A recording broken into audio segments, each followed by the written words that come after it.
네, 이제 지난 여름이라고 말할 수 있는 그런 좋은 계절이 왔습니다. 지난 여름 유난히도 무더웠고요.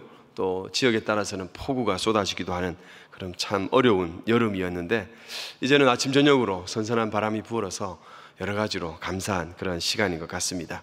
지난 여름 무더위와 싸워서 잘 이겨내시고, 또 교회 여러 사역을 함께 섬기고 수고해 주신 우리 모든 성도님들께 위로와 감사를 드립니다.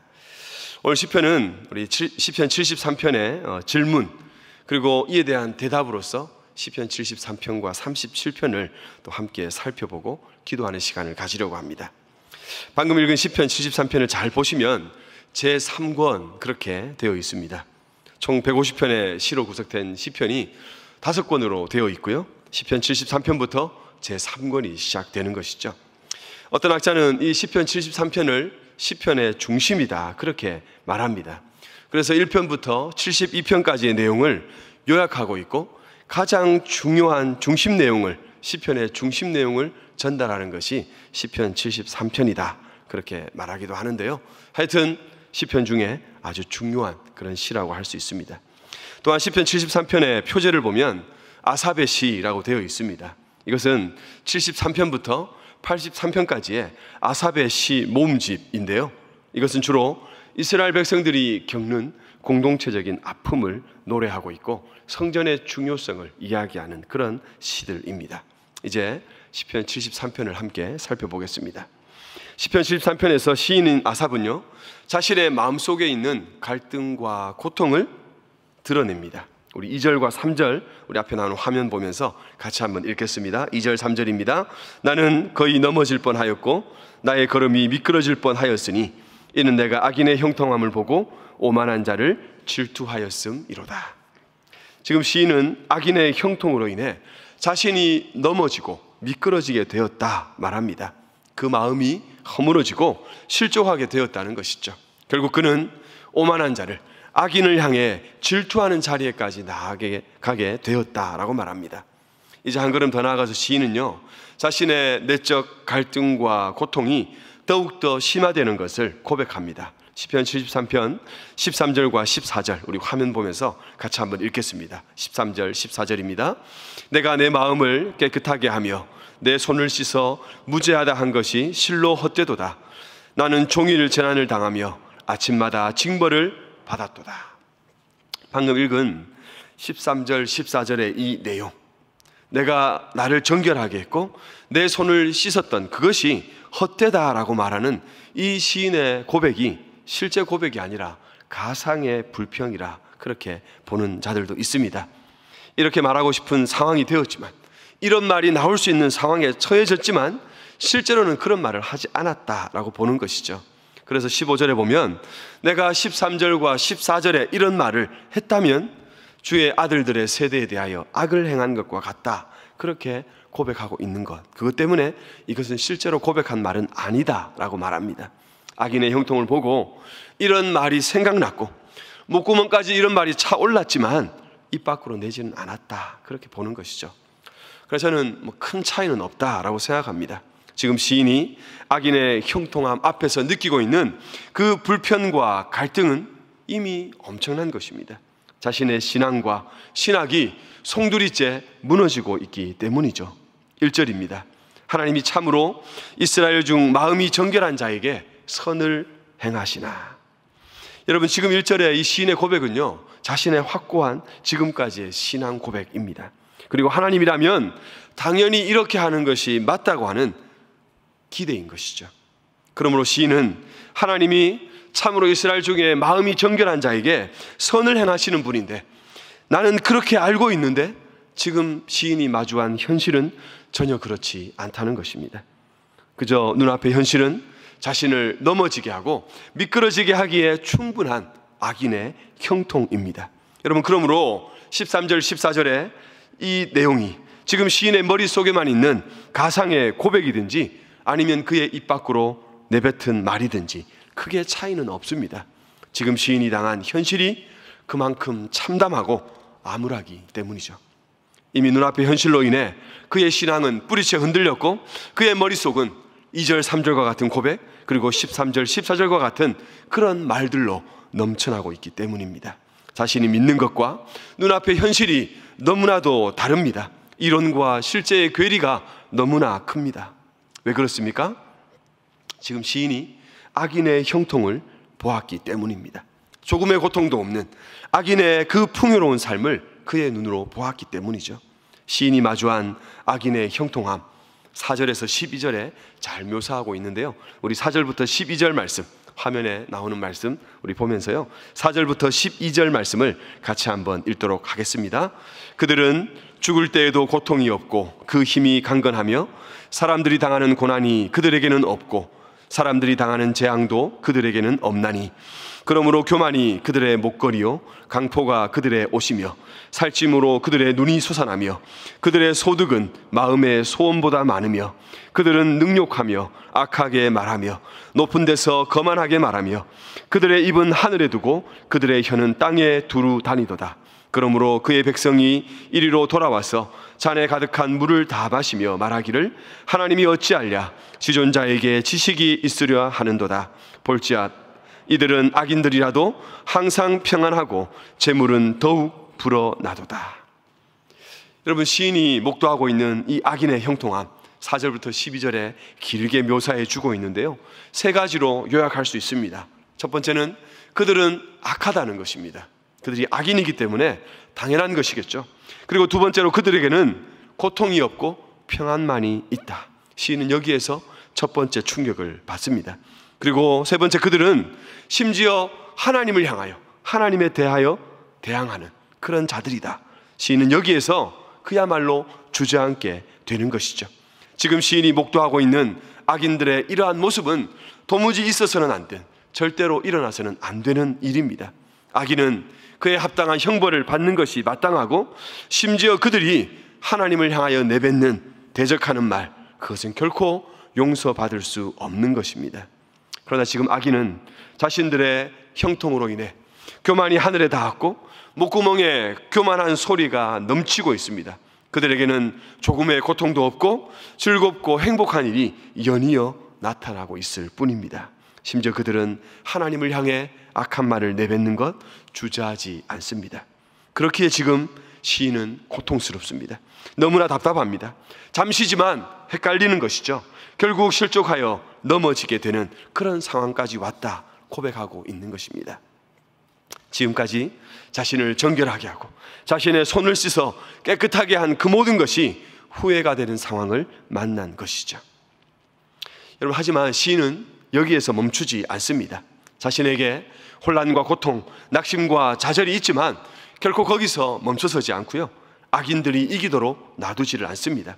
악인의 형통으로 모든 것이 맞춰지도록 그냥 두고 보지 않습니다. 오늘 보면 16절입니다. 내가 어쩌면 이를 알까 하여 생각한즉 그것이 내게 심한 고통이 되었더니. 지금 시인은 악인들의 형통으로 말미암아 큰 고통 가운데 있지만 한 걸음 더 나아가서 그 가운데 하나님의 뜻이 무엇인지 발견하기 위해 자기 자신을 더 큰 고통 가운데 내어놓습니다. 그 큰 고통을 감내하는 것이죠. 악인의 형통에 대한 하나님의 뜻이 정확하게 무엇인지 알고자 고통을 감수합니다. 하나님의 뜻이 분명히 있다는 확신 가운데 자신에게 주어지는 고통을 외면하지 않는 것이죠. 이런 시인에게 하나님께서 드디어 응답해 주시는데요, 17절에 보면 하나님의 성소에 들어갈 때야 그들의 종말을 내가 깨달았나이다 라고 말합니다. 악인의 형통으로 말미암아 그렇게 힘들고 낙심하던 시인입니다. 악인의 형통에 대한 하나님의 뜻을 알고자 고통 가운데 있던 그입니다. 그런 시인이 하나님의 성소에 들어갈 때 하나님의 마음을 깨닫게 됩니다. 하나님의 원대한 뜻, 악인들의 형통 속에 있는 하나님의 계획을 알게 되는 것이죠. 바로 악인의 끝, 그들의 종말을 보게 된 것입니다. 17절의 말씀을 통해 우리는요, 아삽이 어떠한 사람인지 조금이나 짐작할 수 있는데요, 아삽은 다윗 시대의 인물로서 헤만, 에단과 함께 하나님 앞에서 노래하는 자였습니다. 특별히 그는 여호와의 법궤 앞에서 놋재금을 크게 치며 연주하는 자라 그렇게 말합니다. 그렇게 지금 아삽은 자신의 그 직무에 따라 하나님을 섬기는 자리, 하나님을 예배하는 바로 그 자리에서 하나님의 마음을 깨닫게 됩니다. 신앙과 현실의 그 큰 괴리를 넉넉히 메우고도 남는 하나님의 응답을 받게 된 것이죠. 이론과 실제가 전혀 어울리지 않는 그 참담한 현실을 바로 세우는 하나님의 대답을 듣게 된 것이죠. 그것은 다름 아니라 악인의 종말에 관한 것입니다. 그렇게 의기양양하고 교만하였던 악인들이 어떻게 되는가, 그 끝을 보게 된 것입니다. 조금의 불편도 없는 형통함의 대명사였던 악인들의 전혀 다른 종말의 모습을 보게 된 것이죠. 시편 73편 18절부터 20절에서는 악인의 형통에 대한 하나님의 응답으로서 악인들의 그 종말에 대한 묘사가 짧게 나오고 있는데요, 하나님께서 악인들의 종말에 행하시는 그들의 끝의 모습을 파멸과 황폐, 그리고 갑자기, 그런 단어로 말할 수 있습니다. 그들에게 아무것도 남지 않는다는 것입니다. 그렇게 모든 것을 가지고 더 가지려고 욕심부리는 그 악인의 형통이 이제 모두 사라지고 만다는 것이죠. 특별히 그들이 당하는 이 종말은 갑자기 임하는 것이다, 그것을 강조합니다. 영원할 것 같은 그들의 형통이 순식간에 갑자기 흔적도 없이 사라지는 것이죠. 이것을 20절에서는 다음과 같이 묘사해 주고 있는데요, 주여 사람이 깬 후에는 꿈을 무시함같이 주께서 깨신 후에는 그들의 형상을 멸시하시리이다. 우리가 잠자다가 꿈을 꾸면 사실 잘 기억이 나지 않습니다. 그리고 혹 그 꿈이 또렷이 기억이 난다 하더라도 우리는 그 꿈을 그렇게 개의치 않죠. 기억이 나도 꿈을 무시하고 살아가는 것 같이 악인에 대한 우리 하나님의 반응이 바로 무시와 멸시입니다. 제 아무리 형통하는 악인이라 하더라도 하나님 앞에서는 아무것도 아닌 것이죠. 하나님께서 그들을 상대하지 않으시고 의식조차 하지 않으신다는 것입니다. 시편 73편에서는요 악인의 종말에 대해서 좀 짧게 묘사하고 있지만 시편 37편에 가면 이 악인들의 종말에 대해 아주 길게 묘사해 주고 있습니다. 73편에서 악인에 대한 그런 종말을 파멸과 황폐, 갑자기라는 그런 단어들로 요약할 수 있는데 시편 37편에 나오는 악인들에 대한 묘사도 별반 다르지 않습니다. 풀과 같이 속히 베이고 푸른 채소같이 쇠잔하고 잠시 후에는 악인이 없어지리니 자세히 살필지라도 없으리로다. 그는 없어졌나니 내가 찾아도 발견하지 못하였도다. 주께서 그들을 비웃으시리니 끊어지리로다. 범죄자들은 함께 멸망하리니. 여러분, 이처럼 악인, 형통하는 악인에 대한 우리 하나님의 뜻과 계획은 분명합니다.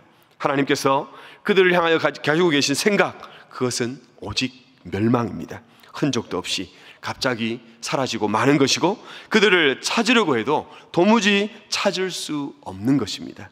그렇다면 악인의 형통에 대한 하나님의 이 분명하고도 확고한 뜻을 깨달은 시인, 이제 하나님 앞에 어떻게 반응합니까? 시편 73편의 마지막 부분 21절부터 시인은 자신의 섣불렀던 그런 좌절과 낙심에 대해서 먼저 하나님께 회개합니다. 그리고 나아가 더욱 하나님만을 의지하고 하나님만을 붙잡겠다, 진실한 고백을 그분께 드리고 있는데요, 우리 21절부터 28절까지 말씀 같이 한번 읽도록 하겠습니다. 73편 21절부터요 28절까지 우리 같이 한번 읽겠습니다. 내 마음이 산란하며 내 양심이 찔렀나이다. 내가 이같이 우매무지함으로 주 앞에 짐승이 오나 내가 항상 주와 함께하니 주께서 내 오른손을 붙드셨나이다. 주의 교훈으로 나를 인도하시고 후에는 영광으로 나를 영접하시리니 하늘에서는 주 외에 누가 내게 있으리요 땅에서는 주밖에 내가 사모할이 없나이다. 내 육체와 마음은 쇠약하나 하나님은 내 마음의 반석이시요 영원한 분기시시라. 무릇 주를 멀리하는 자는 망하리니 음녀같이 주를 떠난 자를 주께서 다 멸하셨나이다. 하나님께 가까이함이 내게 복이라. 내가 주 여호와를 나의 피난처로 삼아 주의 모든 행적을 전파하리이다. 아멘. 이제 시인은요 악인들의 형통이 여전히 자신의 눈앞에 있지만 그들을 향한 하나님의 마지막 그 종말 결국을 보았기에 이제 하나님만을 더욱 의지하기로 고백합니다. 이 땅에서는 악인의 고통 없이 형통하는 것 같지만 자신은 하늘의 하나님만을 더욱 사모하겠다, 그렇게 고백하는 것입니다. 이 땅에서 악인의 형통, 그것을 바라보는 것이 아니라 하나님을 가까이 하는 그것이 나에게 복이 된다 고백하고 있는 것입니다. 산성도 여러분, 우리가 사는 세상, 오늘의 현실은 어떻습니까? 정의가 승리하고 있습니까? 공정과 상식이 통하는 세상 우리가 살고 있습니까? 세상은 점점 더 악인이 득세하고 있습니다. 악인이 형통하고 형통하는 자 악인입니다. 그들에게는 고통이 없고 그들은 하나님을 저주하고 조롱하는 것 주저하지 않습니다. 그렇기에 수천 년 전 아삽의 그의 좌절이, 그의 낙심이 그저 아삽의 것만이 아닙니다. 아삽을 절망하게 만든 그 악인이 형통함, 그들의 고통 없는 형통이 오늘 저와 여러분의 눈앞에도 여전히 펼쳐지고 있기 때문입니다. 그렇다면 우리는 어떻게 해야 합니까? 우리는 무엇을 해야 할까요? 아삽과 같은 좌절과 낙심이 우리에게 있기도 합니다. 내가 지금까지 정결하게 하나님 앞에 지켜온 모든 것이 헛된 것처럼 보이기도 합니다. 그러나 우리도 동일하게 하나님의 성전, 하나님 앞에서 하나님의 말씀으로 악인의 종말을 깨달을 수 있어야 합니다. 악인을 향한 하나님의 분명한 계획을 깨달을 수 있어야 합니다. 그들의 멸망과 파멸, 흔적도 없이 사라지고 마는 악인의 허망한 종말을 확신해야 합니다. 그래야만 우리도 더욱 주님 가까이 나아가고 주님을 더욱 의지하고 주님만을 나의 전부라고 찬양할 수 있는 것입니다. 시편 37편은요 다음과 같이 시작합니다. 악을 행하는 자들 때문에 불평하지 말며 불의를 행하는 자들을 시기하지 말지어다. 또한 시편 37편은 우리에게 악인의 형통으로 인해 불평하거나 좌절하지 말고 대신 하나님을 더욱 의지하라 우리에게 권면합니다. 여호와를 의뢰하고 선을 행하라. 여호와를 기뻐하라. 내 길을 여호와께 맡기라. 여호와 앞에 잠잠하고 참고 기다리라. 분을 그치고 노를 버리며 불평하지 말라. 악인의 형통함 앞에서도 하나님을 더욱 의지하고 하나님만을 붙잡는 자를 하나님은 외면하지 않으시고요, 하나님께서 그를 더욱 신실하게 이끌어 주시는 것이죠. 시편 37편 24절부터 31절까지 말씀 우리 함께 한번 읽으면 좋겠는데요, 여러분 화면에 나오겠습니다. 우리 시편 37편 24절부터 31절까지 우리 하나님을 가까이 하는 자에게 주시는 은혜를 한번 말씀을 읽도록 하겠습니다. 같이 읽습니다. 그는 넘어지나 아주 엎드러지지 아니함은 여호와께서 그의 손으로 붙드심이로다. 내가 어려서부터 늙기까지 의인이 버림을 당하거나 그의 자손이 걸식함을 보지 못하였도다. 그는 종일토록 은혜를 베풀고 꾸어주니 그의 자손이 복을 받는도다. 악에서 떠나 선을 행하라. 그리하면 영원히 살리니 여호와께서 정의를 사랑하시고 그의 성도를 버리지 아니하심이로다. 그들은 영원히 보호를 받으나 악인의 자손은 끊어지리로다. 의인이 땅을 차지하며 거기서 영원히 살리로다. 의인의 입은 지혜로우며 그의 혀는 정의를 말하며 그의 마음에는 하나님의 법이 있으니 그의 걸음은 실족함이 없으리로다. 할렐루야. 살아 역사하시는 그 백성을 친히 거두시고 이끄시는 우리 하나님, 그분이 계십니다. 사랑하는 성도 여러분, 불의한 세상, 악인의 형통에도 불구하고 우리가 좌절하거나 낙심하지 않을 이유가 충분합니다. 도리어 우리는 더욱 의로운 자로서의 삶을 결단해야 합니다. 왜냐하면 하나님께서 의인과 악인을 함께 살피고 계시기 때문입니다. 하나님으로부터 악인에게는 멸망인, 의인에게는 상주심이 반드시 오는 것이죠. 그렇기에 더욱 주를 의지하고 주님께 모든 것을 맡기는 그것이 가장 지혜로운 삶이 되는 것입니다.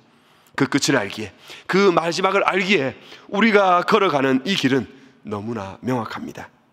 여러분, 나아가 우리가 마지막을 알 수 있는 장소, 마지막을 알 수 있는 그 방법은 성전, 하나님 앞뿐임을 기억해야 합니다.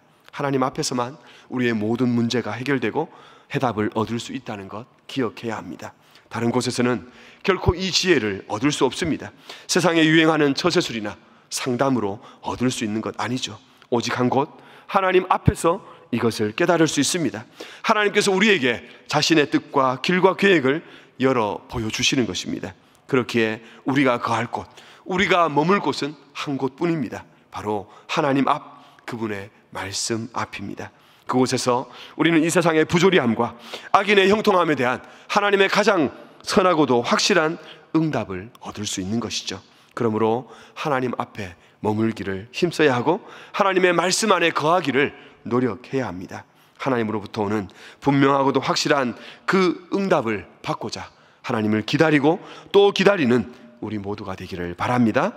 마지막으로 우리는요, 오늘 본문에서 악인에 대해서 한 가지 좀 적용해야 할 것 같습니다. 그 하는 일이 다 형통한 자처럼 보이는 악인이 나옵니다. 심지어는 하나님을 향하여서 대적하는 일도 두려워하지 않는 악인이죠. 전도서 8장 11절을 보면 다음과 같은 말씀이 있습니다. 악한 일에 관한 징벌이 속히 실행되지 아니하므로 인생들이 악을 행하는 데에 마음이 담대하도다. 지금 당장 눈앞에서 자신이 행한 악한 일에 대한 징벌이 바로 일어나지 않기 때문에 악한 자들이 악을 행하는데 더욱 담대하게 된다는 것이죠. 흔히 하는 말로 법보다 주먹이 가깝기에, 법은 저 멀리 딴 세상에 이르기에 지금 당장 악을 행하고 부조리를 행하는데 주저함이 없는 모습인 것이죠. 여러분, 그러나 그 끝은 흔적도 없이 사라지고 마는 파멸이죠. 하나님께서 이런 악인의 걸음을 주목하여 보시다가 한순간에 날려버리시는 것입니다. 시편 1편 6절에 무릇 의인들의 길은 여호와께서 인정하시나 악인들의 길은 망하리로다 라고 말씀하는 것 우리는 압니다. 여러분, 이 말씀은 그저 고대 소설에 나오는 어떤 고리타분한 주제로서의 권선징악이 아닙니다. 그야말로 하나님께서 정확하게 선과 악을 구분하시고 그에 대해 심판하시고 보응하시는 것이죠. 악인의 길은 망하리로다. 여러분, 이런 설교를 들으면 꼭 우리 가운데 드는 생각이 있습니다. 그래, 나는 의인이고 나는 지금 아삽과 같은 자이고 내 옆에 있는 저 사람이 형통하는 악인과 같다. 우리는 그렇게 흔히 적용하고 생각합니다. 그런데요, 우리는 먼저 형통하는 악인, 그 형통을 또 부러워하고 닮고 싶어하는 우리 자신을 먼저 살필 수 있어야 합니다. 혹은 악한 일에 대한 하나님의 징벌이 지금 당장 우리 눈앞에 일어나지 않기 때문에 그 악한 일을 행하는 것을 주저하지 않는 그런 우리 모습이 있지는 않은지 돌아봐야 한다는 것이죠. 공동체 안에서 특정한 누군가를 향해 악을 행하는, 부조리를 행하는 그 일을 주저하지 않는 그런 모습 우리 가운데 찾아낼 수 있어야 하고요, 하나님 앞에서 돌이킬 수 있어야 합니다. 혹 잘 숨겨서 여기까지 문제없이 잘 왔다 하더라도 하나님 앞에서는 결코 그렇지 않습니다. 하나님으로부터 오는 그 끝, 그 심판, 그 결말이 너무나도 분명하기 때문입니다. 사랑하는 성도 여러분, 오늘 설교의 제목을 의와 불의의 싸움이라고 잡아보았습니다. 제가 개인적으로 영화 보는 것을 그렇게 즐겨하지는 않습니다. 지난 여름 휴가 때 아내가 하도 쫄라서 한번 영화관 갔었는데요, 이순신 장군을 주인공으로 하는 영화 한산을 한번 본 적이 있어요. 거기 보니까 일본인 중간급 장수였다가 조선으로 귀순한 그런 장수가 나오는데요, 이러한 자들을 항외라고 부르더라고요. 항복한 왜군.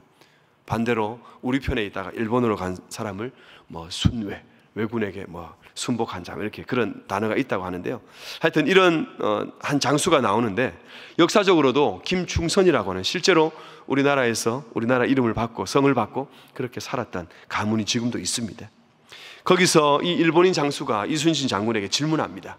도대체 이 전쟁의 의미가 무엇이냐라고 질문하죠.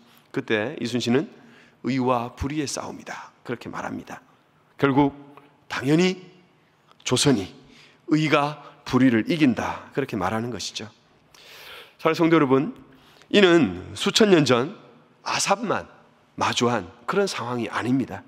지금으로부터 약 430년 전 임진왜란에만 해당되는 일 더더욱 아닙니다. 유럽의 산업혁명 이전, 또 민주화 운동 이전, 그때만 있었던 특정한 시대의 일이 아닙니다. 의와 불의의 싸움은 처음부터 지금까지 계속되고 있습니다. 그때나 지금이나 악인이 득세하는 것으로 그 기세를 떨치고 있고, 악인의 형통으로 수많은 이들이 그 길을 걷고 싶은 유혹을 당하고 있습니다. 그러나 잠시입니다. 악인의 득세와 형통은 잠시뿐입니다. 이제 그들은 흔적도 없이 사라질 것이고, 그들을 찾으려 이곳저곳 둘러보아도 도무지 그들을 찾을 길 없습니다. 하나님께서 악인을 온전히 멸하셨기 때문입니다. 사랑하는 성도 여러분, 반드시 그 끝이 있음을 기억하십시오. 하나님께서 반드시 악을 갚으시고 의를 상 주시는 날을 기억하십시오. 의와 불의의 싸움, 그 길고 지난한 싸움을 하나님께서 반드시 하나님의 승리, 의의 승리로 이끄신다는 사실을 기억해야 합니다. 우리 모두를 영광으로 영접하실 하나님을 우리는 믿어야 합니다. 하나님 앞을 결코 떠나지 않는 참으로 지혜로운 저와 여러분 되기를 바랍니다.